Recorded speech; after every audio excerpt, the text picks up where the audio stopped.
For Comedy Hype News, I'm Jay Will. As people reflect on what the next steps are involving racial injustice in America, some are just tired with the ongoing cycle that has been taking place. One person that feels that way is Dave Chappelle. If you notice, Chappelle, who usually is vocal about several issues facing society, has been quiet when it came to the death of George Floyd.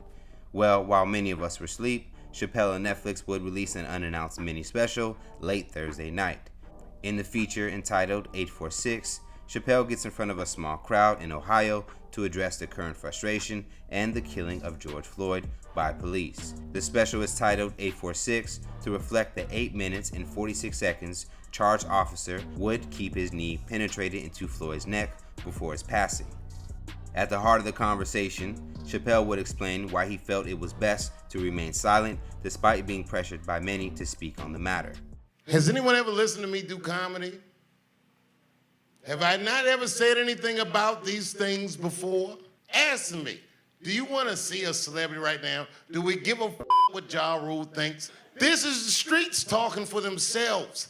They don't need me right now. Before the nearly 30-minute feature would end, Chappelle would grow passionately upset that he was tired of singing all these songs while explaining his connection to the story. This man kneeled on a man's neck for 8 minutes and 46 seconds. Can you imagine that? I can't get that number out of my head because it was my time of birth on my birth certificate. I was born at 8:46 in the morning. I know all these songs. I was raised on these songs. The mini special, which was released on YouTube, has gained almost over 1 million views in less than 24 hours and is receiving praise from people online. As noted by Dave, the special is slim on jokes and is very unrefined compared to Dave's usual calculated approach when it comes to him on film. Other topics Dave touches on include his distaste for Candace Owens, lightly acknowledges Azalea Banks' accusations about him, and points out several hypocrisies. Let's talk about it more in the comments below.